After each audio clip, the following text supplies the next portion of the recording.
ಯಾದಗಿರಿ ಜಿಲ್ಲೆ ಹುಣಸಗಿ ತಾಲೂಕಿನಲ್ಲಿ ಇಂದು ಪಟ್ಟಣ ಪಂಚಾಯಿತಿಯ ಚುನಾವಣೆಯ ಮತ ಎಣಿಕೆ ನಡೆಯಿತು. ಹುಣಸಗಿ ಪಟ್ಟಣ ಪಂಚಾಯಿತಿಯಲ್ಲಿ ಒಟ್ಟು 16 ವಾರ್ಡ್ಗಳನ್ನು ಒಳಗೊಂಡಿದ್ದು, ಅದರಲ್ಲಿ 14 ವಾರ್ಡ್ಗಳಲ್ಲಿ ಕಾಂಗ್ರೆಸ್ ಜಯಭೇರಿಯನ್ನ ಸಾಧಿಸಿದೆ. ಇದರಲ್ಲಿ 3ನೇ ವಾರ್ಡ್ ಹಾಗೂ 5ನೇ ವಾರ್ಡ್ ಮಾತ್ರ ಬಿಜೆಪಿ ಗೆಲುವನ್ನ ಸಾಧಿಸಿದೆ. ಪಟ್ಟಣ ಪಂಚಾಯಿತಿ ಚುನಾವಣೆಯಲ್ಲಿ ಕಾಂಗ್ರೆಸ್ ಪಕ್ಷದ ಪ್ರತಿಯೊಬ್ಬ ಕಾರ್ಯಕರ್ತರು ಪ್ರಾಮಾಣಿಕತೆಗೆ ಮತ್ತು ಬದ್ಧತೆಯಿಂದ ಎಲ್ಲರೂ ಶ್ರಮಪಟ್ಟು ಪಟ್ಟಣ ಪಂಚಾಯತ್ಗೆ ಗೆಲುವಿಗೆ ಸಹಕರಿಸಿದಂತಹ ಮತದಾರ ಪ್ರಭುಗಳಿಗೆ ಹಾಗೂ ಕಾಂಗ್ರೆಸ್ ಪಕ್ಷದ ಕಾರ್ಯಕರ್ತರಿಗೆ ಅನಂತ ಕೋಟಿ ಧನ್ಯವಾದಗಳು ಎಂದು ಸೂರ್ಪುರ್ ಮತಕ್ಷೇತ್ರದ ಶಾಸಕ ರಾಜ ವೆಂಕಟಪ್ಪ ನಾಯಕ್ ಸಂತೋಷವನ್ನು ವ್ಯಕ್ತಪಡಿಸಿದರು. ಕೃಷ್ಣ ಎಚ್ ಜಾಧವ್ ಕಾಂಗ್ರೆಸ್ ಯುವ ಮುಖಂಡರು ಹುಣಸಗಿ ಪಟ್ಟಣ ಪಂಚಾಯಿತಿ ಮತದಾನದಲ್ಲಿ ಕಾಂಗ್ರೆಸ್ ಮೇಲ್ಮೈಯನ್ನ ಸಾಧಿಸಿದ್ದಕ್ಕೆ ತಮ್ಮ ಮನದಾಳದ ಮಾತುಗಳನ್ನ ಮತದಾರ ಬಂಧುಗಳಲ್ಲಿ ಮತ್ತು ಮತಕ್ಷೇತ್ರದ ಎಲ್ಲ ಕಾರ್ಯಕರ್ತರಿಗೆ ಶುಭವನ್ನ ಕೋರಿದರು. Shivu Rathod, NKS TV4 Yadgir.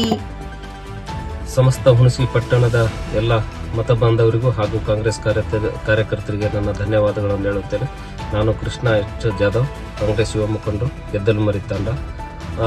ಮಾನ್ಯ ಎಲ್ಲ ಕಾಂಗ್ರೆಸ್ ಕಾರ್ಯಕರ್ತರು ಮತ್ತು ಎಲ್ಲ ನನ್ನ ಸ್ನೇಹಿತ ಮಿತ್ರರು ಅಭ್ಯರ್ಥಿಗಳ ಒಂದು ಗೆಲುವಿಗೆ ಶ್ರಮಿಸಿದ ಎಲ್ಲ ಕಾಂಗ್ರೆಸ್ ಕಾರ್ಯಕರ್ತರಿಗೆ ನನ್ನ ತುಂಬ ಹೃದಯದ ಧನ್ಯವಾದಗಳನ್ನು ಹೇಳುತ್ತೇನೆ.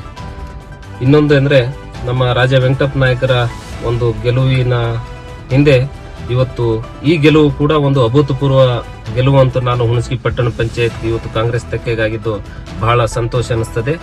ಅದೇ ರೀತಿಯಾಗಿ ಎಲ್ಲ ಕಾಂಗ್ರೆಸ್ ಕಾರ್ಯಕರ್ತರು ಮತ್ತು ಕಾಂಗ್ರೆಸ್ ನನ್ನ ಮಿತ್ರರು ಕೂಡ ಒಂದು ಬಹಳ ಪರಿಶ್ರಮದಿಂದ ಈ ಗೆಲುವಿಗೆ ಕಾರಣರಾಗಿದ್ದಾರೆ.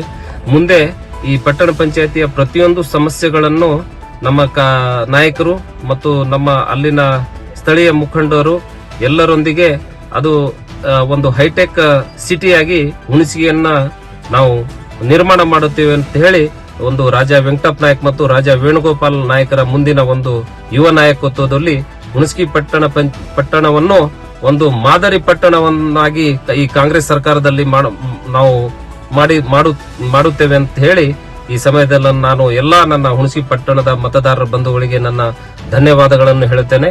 ಜೈ ಕಾಂಗ್ರೆಸ್, ಜೈ ರಾಜ ವೆಂಕಟಪ್ಪ ನಾಯಕ್.